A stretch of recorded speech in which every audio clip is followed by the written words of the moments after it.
Hello, this is Senator Bob Menendez, the senior senator from New Jersey and chairman of the Senate Foreign Relations Committee. Whether you are tuning in from Ashra 3 in Albania or watching live from Iran via satellite, it is an honor to be invited to speak with you all today as part of the International Convention for a Free Iran. And I'd especially like to thank Maryam Rajavi for her leadership and contributions to this movement. For decades, the Iranian regime has oppressed its people, terrorized neighboring countries, and undermined the stability of the entire region. While the Iranian Revolutionary Guard Corps carries out terrorist campaigns abroad, Iranian security forces imprison innocent civilians at home, often for no other reason than because they were peacefully protesting the regime's brutality.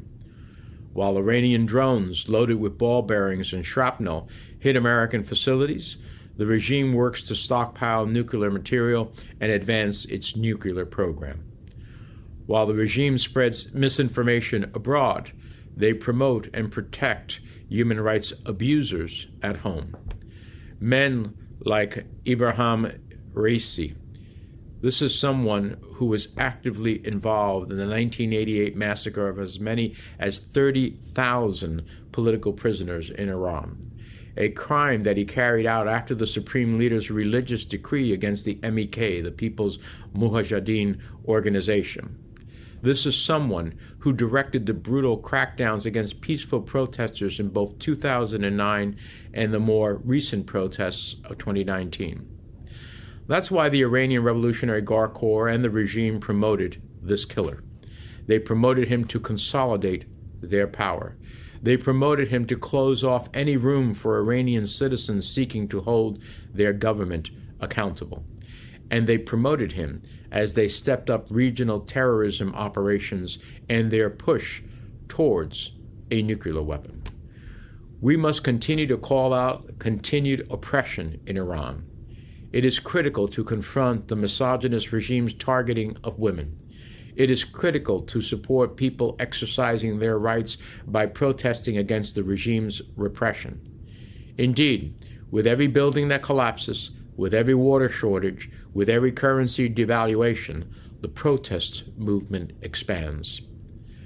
I have long hoped that any Iranian leader would truly respect and represent the will of a majority of the Iranian people who want a government that responds to their needs and respects their rights, people who would far prefer an Iran that is a responsible member of the international community, an Iran that respects the rights of all those who live within its borders, regardless of their ethnic backgrounds and beliefs, an Iran that is focused on the prosperity and well-being of all its people.